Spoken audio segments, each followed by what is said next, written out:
감사합니다. 오늘도 수요일 맞이하여서 저희를 예배의 자리로 불러주심에 감사드립니다.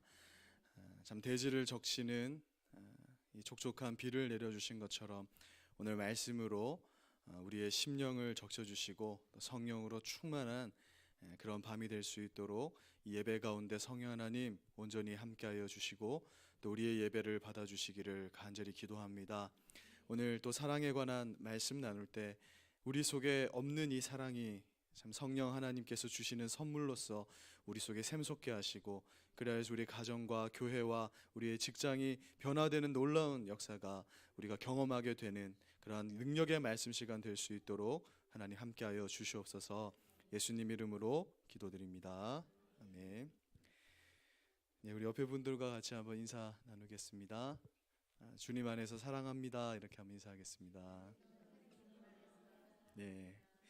자, 오늘은 사랑하는 자들이 가서는 안 되는 길이 있는데요. 그 길에 대해서 말씀 나누겠습니다. 고린도전서 13장 4절에서 6절까지 말씀을 한 목소리로 한번 봉독하겠습니다.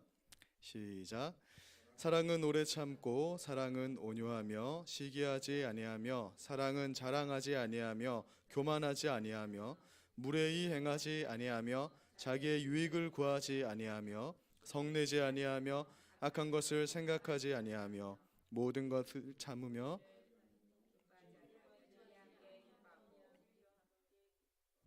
5절 네, 거기까지 읽겠습니다. 착오가 있었던 것 같습니다. 고린도전서 13장에서 사도 바울은 사랑에는 두 가지 길이 있다라고 말씀하고 있습니다.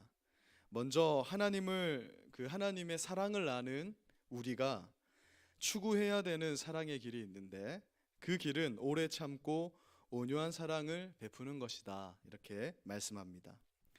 오래 참고 온유한 사랑의 특성은 하나님께로부터 온 것인데, 우리 그리스도인들이 일평생 추구해야 되는 그런 사랑의 속성, 우리가 가야 할 길이다, 그렇게 말씀합니다. 반면 하나님의 사랑을 아는 신자들이 절대 가면 안 되는 그런 사랑의 길도 있습니다. 사도 바울은 사랑하는 자들이 추구해서는 안 되는 그러한 사랑의 8가지 부정적인 특징을 소개합니다.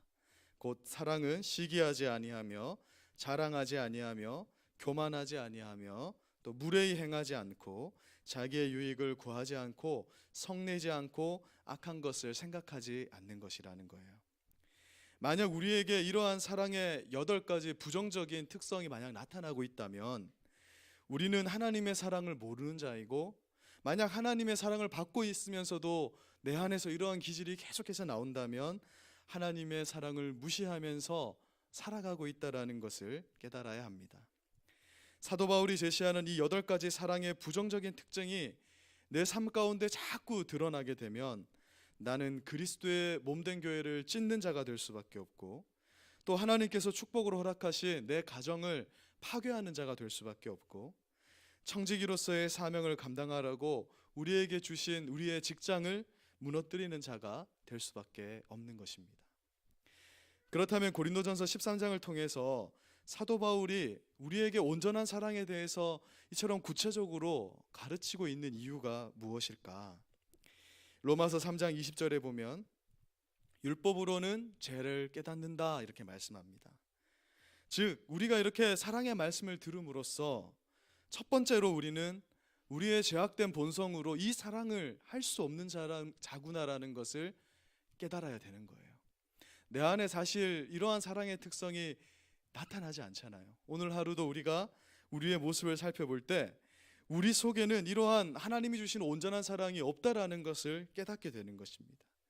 이것이 바로 말씀이 우리에게 주는 첫 번째 용도예요. 그리고 우리 안에 하나님으로부터 비롯되는 온전한 사랑이 없다라는 것을 깨닫게 한 다음에 이 말씀은 이제, 그렇다면 이 사랑이 생기기 위해서 우리가 오직 바라고 의지해야 되는 분이 예수 그리스도이시고 보혜사 성령 하나님이라는 것을 알고 그분께로 우리를 이끌어가는 그러한 용도로 바뀌게 됩니다. 갈라디아서 3장 24절에서 말씀하는 바와 같이 초등교사가 돼서 자, 너희 힘으로 할 수 없지, 그러니까 하나님을 의지하자, 초등교사로서의 역할을 하나님 말씀이 하게 되는 거예요. 그리고 이제 우리가 접하고 있는 이 사랑의 말씀은 하나님으로부터 사랑을 받았다면, 너희가 하나님의 사랑을 안다면, 거룩한 하나님의 자녀가 되었다면, 너희 안에 이 사랑이 없지만 하나님께 이 사랑을 구하면서 이 사랑을 힘써서 노력하여서 행하는 자가 되어야 한다라는 그러한 우리에게 규범적인 역할, 우리가 어떻게 살아야 되는지를 말씀하는 그런 말씀의 용도로 바뀌게 된다라는 것을 말씀하고 있습니다. 그러므로 오늘 우리가 접하게 될 이 사랑의 부정적인 8가지 속성을 우리가 배우면서 먼저 내 안에 이 8가지 속성이 혹시 있지는 않은가, 그것을 점검해 봐야 되고, 하나님의 자녀로서 마땅히 이 부정한 것이 내 안에 있다면 기도하면서 이것을 없애게 해달라고 성령 하나님께 우리가 구하면서 정말 하나님을 전적으로 갈망하는 그 온전한 사랑이 내 안에 생기기를 갈망하는 대로 우리가 나아갈 수 있어야 된다는 것이죠. 그것이 바로 우리가 이 사랑의 말씀을 듣는 사도 바울이 고린도 교회에 이 사랑을 이렇게 구체적으로 말씀하는 목적이 있는 것입니다. 고린도전서 13장 4절을 한번 보십시오. 사도 바울은 사랑의 8가지 그런 부정적인 특징을 설명하면서 먼저 하나님의 사랑을 아는 자들이 해서는 안 되는 3가지 특성에 대해서 말씀합니다. 사랑은 시기하지 아니하고 또 자랑하지 아니하고 교만하지 않는다라는 거예요. 이 3가지는 삼총사처럼 붙어 다니는 겁니다. 그래서 시기와 자랑과 교만은 모두 상대방에 대한 경쟁하는 마음과 관련이 있는 거예요. 이 3가지 특징은 나와 다른 사람과의 관계가 삐뚤어질 때 반드시 나타나게 되는 그런 부정적 특성이라는 것입니다. 가만히 살펴보면 시기와 자랑과 교만은 내가 가진 것이 부족하거나 또는 풍족할 때 나타나게 되는 성향이라는 거예요. 보통 시기는 나보다 나은 자에 대하여서 가지는 감정입니다. 내가 가지지 못한 것을 그가 가지고 있을 때, 또한 내가 이루지 못한 것을 누가 이룰 때, 저 사람이 집을 샀네, 저 사람이 차를 샀네, 이럴 때 우리 마음에 들어오는 게 시기의 마음이라는 거예요. 반면 자랑과 교만은 나보다 못한 자에 대해서 가지는 마음입니다. 너는 아직 이것도 없냐? 너는 아직 이것도 이루지 못했냐? 그럴 때 우리 마음에 자랑과 교만이 들어온다라는 것이에요.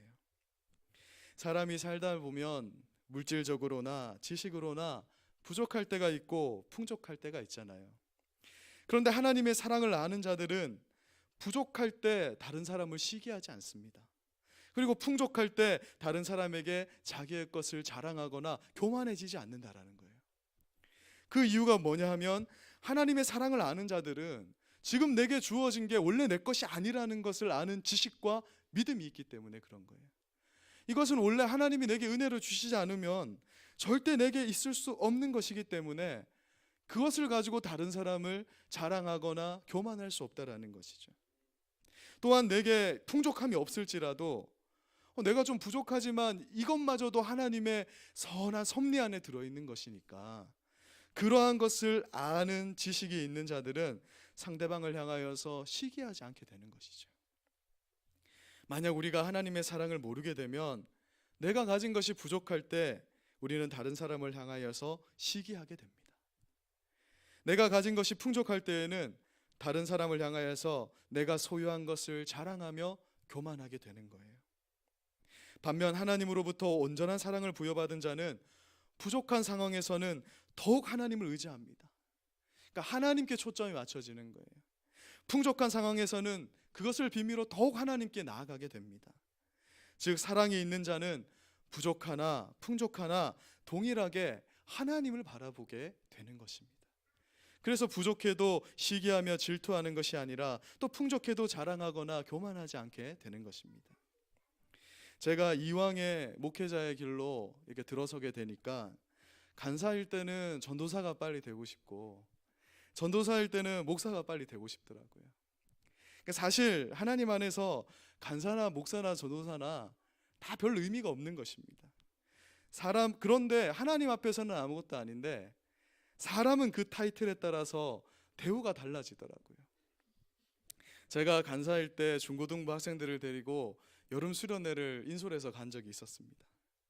그때 이제 우리 교회가 전도사님도 안 계실 때니까 제가 갔는데 그때 이제 교역자들이 다 이렇게 담당 교역자들이 모여서 인사를 하는데 저는 경주 선교교회 간사 김정원입니다. 이렇게 인사를 하니까 첫 인사를 하고 그 3일 동안 아무도 저에게 말을 걸어주지 않는 거예요.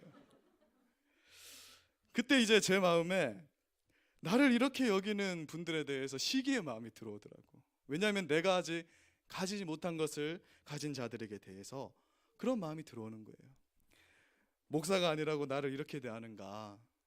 그래도 내가 이 중고등부 다 인솔한 대표로 이렇게 왔는데 영 나를 대하는 것이 못마땅하다. 이런 생각이 들어오는 거예요. 그러니까 이러한 마음이 일종의 시기의 마음인데, 사도 바울은 이것은 하나님의 사랑을 추구하는 자들이 가져서는 안 되는 마음이다, 이렇게 말씀하고 있는 것입니다.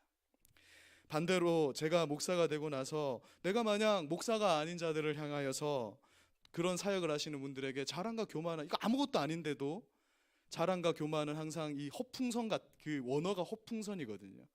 아무것도 아닌데 부풀어진 그런 풍선 같아서 그들에게 뭔가라도 된 것처럼 그들을 낮게 여긴다면 그것은 하나님의 사랑을 제대로 아는 자의 행실이라 할 수 없다라는 것을 사도 바울이 말씀하고 있는 것이에요. 그것은 하나님의 사랑을 무시하는 행위가 되고 마는 것이다, 그렇게 경고하고 있는 것입니다. 하나님 안에서는 목사에게는 목사의 역할이 있고, 또 전도사 때는 전도사의 역할이 있고, 간사일 때는 간사의 역할이 있고, 집사님일 때는 집사님의 역할이 있고, 장로님일 때는 장로님의 역할이 있는 것이지, 그것이 무슨 회사의 조직의 이 권력처럼 무슨 상하로 나뉘어져 있는 그런 것이 아니라는 거예요.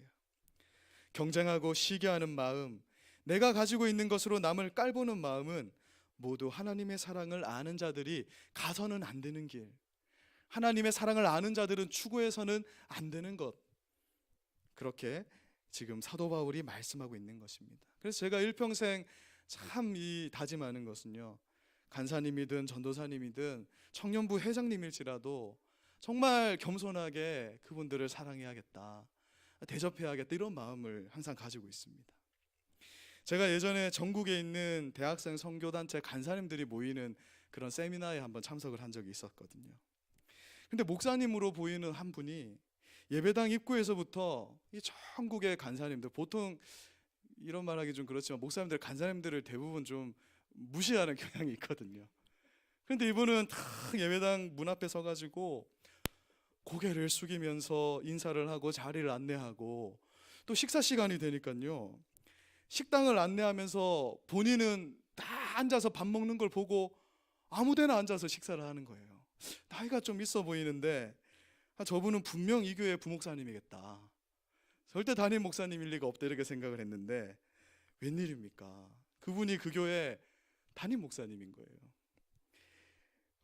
성북중앙교회 길성훈 목사님이시던데, 교회가 작은 교회도 아니고 경주에서 제일 큰 교회가 아마 경주 제일교회라면 그 교회보다 훨씬 큰 교회 목사님이신데 그렇게 하시더라고. 그 목사님이 캠퍼스 간사님들 수고한다고 그렇게 겸손하게 간사님들을 섬겨주시는 걸 보고 제가 감동을 받았습니다. 사실 예수님의 우리를 향한 섬김과 낮아지심을 생각하면 목사님들이 다 그렇게 겸손해야 되는데, 제가 아는 목사님들 이런 분들을 많이 보지를 못했거든요. 사실 조금이라도 대접받으려고 하지 남을 대접하는 것은 쉽지 않은 일입니다. 이런 목사님들이 한국교회에 많아져야 하고, 대형교회 목회를 한다고 해서 사랑받고 존경받는 게 아니라 정말 이런 목사님들이 사랑과 존경을 받아야 하지 않는가, 이런 생각을 하게 됐습니다. 저 역시 이렇게 시기하지 않고 자랑하지 않고 교만하지 않는 그런 목회자가 될 수 있도록 기도해 주시기를 부탁드립니다. 사랑하는 여러분, 사랑은 내가 가진 것으로 상대방에게 자랑하지 않고 교만하지 않는 것이라고 말씀하는 거예요. 나보다 더 많이 가진 자를 향하여서 시기하지도 않는 것이 사랑의 속성이라는 것입니다. 이것은 하나님께서 주신 마음이 아니라는 거예요. 그러한 마음들은, 사랑은 겸손한 마음을 가지는 것입니다. 우리 마태복음 11장 29절 말씀 한번 읽어보겠습니다. 시작.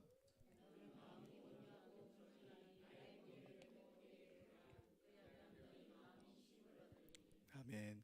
예수님께서는 나는 겸손하다, 우리를 지으신 하나님이 자신을 높이신 적이 없고 그분이 낮아지셔서 우리에게 사랑을 겸손히 베푸셨다면 그분에게 속해 있는 우리 역시 상대방을 향하여서 늘 겸손하고 정말 낮아진 마음으로 그분들을 대하는 것이 마땅하다라고 사도 바울이 말씀하고 있는 것입니다. 시기와 자랑과 교만이 고린도 교회의 고질적인 문제였거든요. 고린도 교회는 나는 베드로파다, 나는 바울파다, 나는 아볼로파다 하면서 그룹을 나눠서 늘 저쪽 팔을 시기하고 저쪽 팔을 깔보면서 교만하고 자랑하면서 그리스도의 몸된 교회를 찢는 행위를 하였다라고 말씀하고 있지 않습니까? 고린도 교회는 시기와 자랑과 교만으로 얼룩진 교회였던 거예요. 고린도 교회가 왜 이렇게 되었을까요? 그것은 고린도 교회 성도들이 성령님께서 각 사람에게 가장 알맞은 은사를 형평성 있게 귀한 것이 아니라 가장 알맞게 은사를 주신다라는 사실을 망각했기 때문에 그들이 서로 간에 시기하고 자랑하고 교만하였던 것이라고 말씀합니다. 그들이 이 사실을 잃어버렸을 때 그들은 서로의 은사를 향하여서 시기하는 마음을 가지게 됩니다. 말씀의 은사를 가지고 있는 자가 믿음의 은사를 가진 자에 대하여서 경쟁적인 마음을 가졌고, 전도를 잘하는 은사를 가진 자가 양육을 잘하는 은사를 가진 자를 향하여서 시기하는 마음을 가졌던 것이에요. 반대로 모든 은사는 하나님의 선물로 주어진 것임에도 불구하고 병 고치는 은사를 가진 자가 그것이 없는 사람을 향하여서 자랑하고 교만해졌고, 방언의 은사를 가진 자가 자기는 방언을 할 줄 안다고 교회에 방언을 못하는 자를 향하여서 자랑과 교만을 할 때 고린도 교회에 분란이 일어날 수밖에 없었던 것입니다.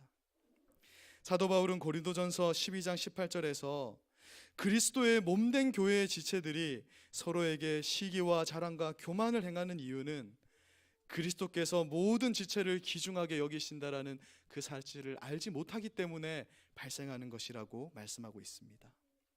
눈이 손더러 머리가 발더러 나는 네가 필요 없다 말할 수 없는 것처럼 우리 몸에 소중하지 않은 것이 어디 있겠습니까? 그와 같이 우리는 하나님께서 우리에게 허락하신 사람들 중에 여기 모여있는 성도들뿐만 아니라 경주 선교교회라는 예수님의 몸으로 구성된 우리에게 허락하신 사람들 중에 귀중하지 않은 사람이 없다라는 것을 우리는 잊지 말아야 하는 것입니다. 참된 사랑은 이런 인식에서 비롯되는 것입니다. 이렇듯 시기하는 마음과 자랑하는 마음과 교만하는 마음은 그리스도의 몸된 교회를 여러 갈래로 찢어버리게 만듭니다. 이 세 가지 사랑에 관한 부정적인 기질들은 항상 삼총사처럼 묶어 다니면서 소멸하는 불이 되어 교회 곳곳에 불을 지르고 교회를 파괴하는 거예요. 반면 하나님의 사랑을 아는 자들은 나보다 나은 자를 보면 오히려 이런 생각을 가지는 겁니다. 나보다 나은 자가 이 교회에 있어서 참 감사합니다. 나는 찬양을 못하는데 우리 찬양 교사님 찬양을 잘하시니 감사합니다. 이렇게 되는 거예요. 내가 가지지 못한 것을 보면 가진 자를 보고 칭찬하고 내가 이루지 못한 것을 이룬 자에게 축하하는 것이 바로 온전한 사랑이라는 거예요. 또한 하나님의 사랑을 아는 자들은 나보다 남을 낮게 여김으로 자랑하거나 교만하지 않는다는 거예요. 사랑은 낮은 자를 높이고 가지지 못한 자를 도와주고 이루지 못한 자를 세워준다는 것입니다. 이것이 바로 예수님의 마음입니다. 그리고 이러한 사람들이 모일 때 교회는 예수님의 정말 하나의 몸된 교회가 되어서 건강한 교회로 세워져 나가는 거예요. 이어서 사도 바울은 고린도전서 13장 5절 상반절에서 이렇게 말씀합니다. 사랑은 무례히 행하지 않고 자기의 유익을 구하지 않는 것이다, 이렇게 말합니다. 이 말은 뭐라면 사랑은 예의가 있는 것이라는 거예요. 사랑은 남을 존중히 여기는 마음이고 상대방을 인격적으로 대하는 마음이라는 것입니다. 이 사랑도 결국은 하나님이 우리에게 베푸시는 인격적인 사랑에 근거하는 것입니다. 상대방에 대하여서 예의 있게 대하는 것이 사실은 결코 쉬운 일이 아닙니다. 또한 나의 유익보다 남의 유익을 더 구해주는 것은 더욱 어려운 일이죠. 무엇보다 우리는 우리의 언어 습관에 있어서 예의가 필요합니다. 고린도전서 13장 1절에서 사도 바울이 더 큰 은사에 대해서 가르치면서 가장 먼저 다루는 게 바로 언어 습관에 관한 거예요. 이것은 굉장히 의도적인 것입니다. 사랑에 있어서 가장 중요한 것은 우리의 언어 습관, 말이라는 거예요. 우리가 자칫 정신을 놓으면 상대방에 대해서 무례한 말을 하기가 참 쉬운 것을 보게 돼요. 아무 생각 없이 툭툭 내뱉는 예의 없는 말은 가장 가까운 사람들에게부터 상처를 주기 시작하는 것입니다. 놀랍게도 우리는 사랑의 관계가 가장 가까운 가족들에게부터 이 무례한 말을 하기가 쉽다라는 거예요. 같은 교회에 소속된 교인들끼리 말로 서로에게 무례하게 행하는 경우가 얼마나 많은지 모릅니다. 그런데 사도 바울은 성도의 이런 무례함에 대해서 매우 경계하고 있습니다. 성경 곳곳에서 우리의 말의 위험성이 얼마나 위험한 것인지, 말은 불태우는 불과 같아서 아무것도 아닌 것 같은 이 허공에 떠다니는 이 말이 교회를 태우고 가정을 태우고 내가 속한 곳을 태울 수 있다라고 그렇게 경계하고 있는 것을 우리는 기억해야 됩니다. 그 얼마 전에 이번 주죠, 그 하나뿐인 내 편이 종영을 했는데 거기 최수종 씨가 나오잖아요. 근데 최수종 씨가 인터뷰, 예능 프로에 나와서 인터뷰를 하는 거 봤는데 참 진짜 돌연변이신 것 같아요. 아내에게 존댓말을 하는 뿐만 아니라 자녀들에게도 높임말을 쓴다고 하시더라고요. 그러니까 저는 사실 최수종 씨가 아내에게 이벤트 하는 것까지는 절대 못 따라할 것 같은데 이런 부분은 참 배우고 싶다라는 생각을 하게 됐습니다. 우리는 나를 낮출 때 가장 가까운 사람부터 존중해야 된다라는 것을 배우게 됩니다. 그것이 사랑이라는 거예요. 상대방을 먼저 존중해야 내가 존중받을 수 있다라는 그런 너무나 뻔한 진리를 우리가 늘 잊어버리고 사는 것 같습니다. 이 고린도 교회가요, 서로 간에 무례했습니다. 그들이 이렇게 서로 간에 무례히 행한 이유가 뭐냐면, 고린도 교회 사람들은 뭘 잊어버리고 있었냐면, 내 옆에 있는 이 사람이, 내게 주신 이 가족 구성원이 하나님의 형상대로 지음받은 존귀한 존재라는 것을 잊어버렸기 때문에 이러한 일이 발생했다라고 말씀하고 있습니다. 여러분, 우리 한 사람 한 사람은요, 하나님의 형상대로 지음을 받은 거룩하고 귀한 존재라는 것이에요. 우리의 자녀들도, 우리의 부모님도, 우리의 친구들, 직장 동료들, 우리 성도들 다 하나님의 형상대로 지음을 받은 존귀한 존재이기 때문에 우리는 예의 있게 대해야 되는 겁니다. 자녀를 내 소유로 생각해서는 안 되는 거예요. 내 소유로 생각하면 자녀에게 무례히 행하게 됩니다. 함부로 말하게 되는 거예요. 그리고 자기의 유익을 구하게 되고, 그리하면 온전한 사랑을 자녀에게 베풀어 줄 수 없게 되고, 부모와 자녀의 관계는 파괴되고 마는 것입니다. 우리는 상대가 어떠한 자라도, 사실 자녀는 내가 함부로 대하기 참 쉬운 존재잖아요. 그런데 어떠한 존재라도 이 한 존재가 하나님의 형상을 닮은 한 사람이라고 생각하면서 하나님을 대하듯이 예의 있게 대해야 된다라고 오늘 사도 바울이 우리에게 가르치고 있는 것입니다. 마태복음 25장 4절에서 이렇게 말씀하잖아요. 지극히 작은 자. 이 말은 내가 뭘 베푼다고 해서 나에게 갚을 능력이 안 되는 그런 존재를 말하는 거거든요. 내가 식사를 함께 대접한다 해서 이 사람이 나한테 식사 대접을 대갚아줄 능력이 전혀 없는 그러한 자가 이 지극히 작은 자거든요. 그런데 이 지극히 작은 자 하나에게 사랑을 베푼 것, 그것이 결국 나에게 한 것이다. 그것이 바로 하나님을 섬긴 것이다. 그것이 바로 예수를 섬긴 것이다. 이렇게 가르치시는 이 예수님의 말씀을 기초로 한다면 우리는 결코 상대방에게 무례히 행하지는 못할 것입니다. 분명한 것은 하나님께서 직접 우리에게 사랑의 본보기를 보여주셨다라는 거예요. 이사야서 43장 4절 말씀을 정말 우리 마음에 새기면서 한번 읽어보겠습니다. 시작.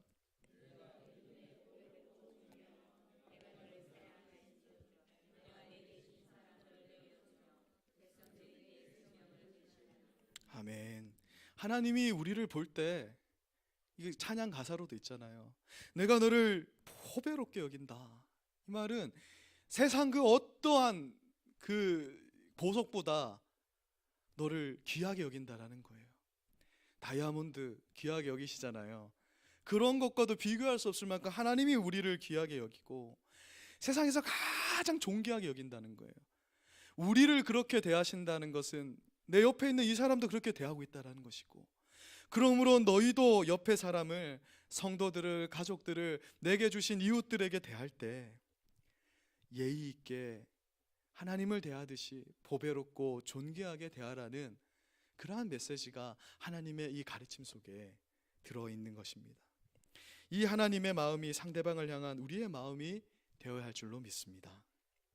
지난주에 있었던 일인데요, 제가 이제 한 선교단체 간사님인데 자기 단체에서 이렇게 여는 목회자 수련회가 있다고 이제 목회자들을 찾으러 이렇게 인사를 드리러 이렇게 왔더라고요. 그러면서 이제 제 방문을 이렇게 두드렸는데, 그날이 목요일이라서 제가 붕어빵을 굽고 심신이 피곤한 상태에서 또 저녁에는 신방을 또 가야 되는 그런 스케줄이 있었거든요. 그래서 정말 귀찮다, 딱 보아하니 금방 갈 것 같지는 않고 어떻게 해야 되나 할 때 예수님이라면은 항상 이렇게 생각해 봅니다. 예수님이라면 어떻게 할까?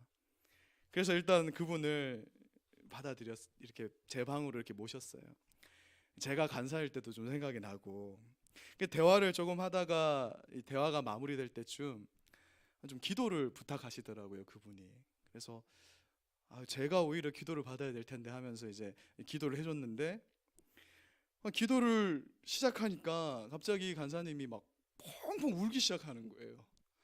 그래서 제 마음에 내 기도가 이렇게 은혜로운가? 이제 기도 받다가 성령이 임했나? 뭐 이런 착각을 했는데, 사실 알고 보니까 이 간사님이 오늘 오전부터 하루 종일 경주시에 있는 모든 교회를 돌아다녔더라고요. 그런데 그러면서 이제 우리 교회가 꼴짝이 있으니까 거의 마지막에 이제 온 거예요.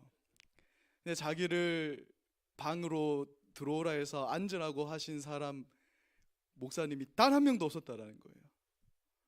그래서 욕을 얻어먹고 핍박을 당하고 그러다가 이렇게 왔는데, 이렇게 대화를 들어준 것이 너무 감사해서 울었다고.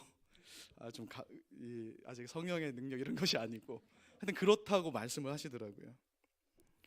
제가 간사님을 돌려보내고 참 많은 생각을 하게 됐습니다. 목사가 뭐 대수인가? 아니, 이 간사님이 새신자라도 이렇게 대했을까? 이 간사님이 유명한 목사님이었다면 이렇게 대우했을까? 뭐 이런 생각이 들면서 마음이 좀 착잡해졌습니다. 나보다 못한 자일수록 우리는 그 사람을 향해서 절대 무례히 행해서는 안 되거든요. 상대방에게 무례히 행하지 않는 사랑은 자신의 것을 구하지 않는 사랑으로 이렇게 연결이 됩니다. 사랑은 나를 가난하게 여기고 남을 부유하게 여기는 거예요. 내가 부유할 때라도 사랑은 기꺼이 그 사람과 눈높이를 맞춰주는 겁니다. 우리 예찬이와 같은 아이와 대화하려면 우리가 무릎을 꿇고 고개를 숙여야 되는 거예요. 빳빳하게 서서 예찬이와 절대 눈을 맞출 수 없습니다. 사랑은 자기의 일을 돌아보지 않고 남의 일을 돌아봐 주는 것이라고 사도 바울 말씀합니다. 즉 사랑에는 자기의 유익을 포기하는 그 희생을 필요로 하는 것입니다. 고린도전서 9장 19절에서 사도 바울은 우리에게 다음과 같이 말씀합니다. 내가 모든 사람에게서 자유로우나 스스로 모든 사람에게 종이 된 것은 더 많은 사람을 얻고자 합니다. 사도 바울은 로마 시민권도 가지고 있었고요. 하나님의 일을 위해서 기꺼이 하나님 일을 위해서 사도가 된 자였지만 그는 한 번도 자기를 높이지 않았다. 왜냐하면 하나님의 일을 위해서, 이 사람을 얻기 위해서 나는 그들과 같이 낮아졌다. 가진 것이 있지만 나는 언제나 예수님의 가르침에 따라 종이 되었다. 그렇게 말씀하고 있습니다. 따라서 다른 사람의 유익을 구하는 사랑은 그리스도의 사랑을 알지 못하는 자는 결코 행할 수 없는 사랑이라는 것입니다. 예수 그리스도의 마음을 가질 때에야만 이 사랑은 가능해지는 것입니다. 성령 하나님을 통해서 예수님의 겸손한 마음이 우리 안에 심겨질 때 남을 귀하게 여길 수 있는 것입니다. 제가 예전에 장막 생활을 하면서 한 형제를 전도하면서 섬기게 되었거든요. 그때 제가 등록금을 벌어가면서 생활비를 감당해야 되니까 물질적으로 참 어려웠습니다. 근데 그때만 해도 매 주일날 오후에 축구를 하니까 축구화가 너무 사고 싶은 거예요. 그래서 아르바이트 한 돈을 모으고 모아서 퓨마 축구화를 하나 딱 샀습니다. 멋진 거, 제 마음에 드는 걸 하나 장만했는데, 근데 이 섬기고 있던 형제와 같이 축구를 하는데 이 형제가 다 낡아빠진 운동화를 신고 축구를 하고 있는 거예요. 근데 제 마음에 왜 그런 마음이 들었는지 모르겠는데 이 형제에게 제가 산 이 축구화를 주고 싶은 마음이, 하나님이 강요한 게 아니고 마음이 드는 거예요. 참 민망하더라고요. 그런데 이 마음이 어떻게 들어오냐면 그 형제가 신은 운동화를 보는데 나를 위해서 이 땅에 오신 그 예수님의 먼지 쌓인 그 마른 바닥을 샌들을 신고 걸으시는 그 못자국 난 발이 보이는 겁니다. 그래서 이 형제에게 축구화를 주고 그러고 나니까 그때 이제 조현덕 집사님이 같이 장막 생활하면서 내가 축구화가 2개니까 하나 주겠다 하면서 이렇게 축구화가 생겼거든요. 하나님은 실수하지 않는 분이십니다. 그런데 이게 이제 어떤 마음인가, 말씀을 준비하는데 이게 떠오르더라고요.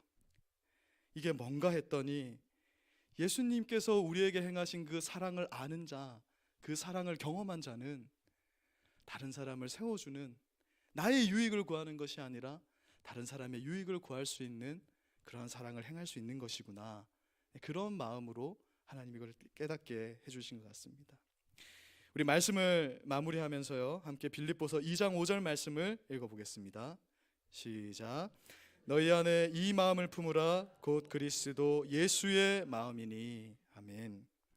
사랑하는 여러분, 우리는 오늘 하나님의 사랑을 받은 자, 하나님의 사랑을 아는 자들이 결코 가서는 안 되는 그런 사랑의 부정적인 길에 대해서 말씀을 나눴습니다.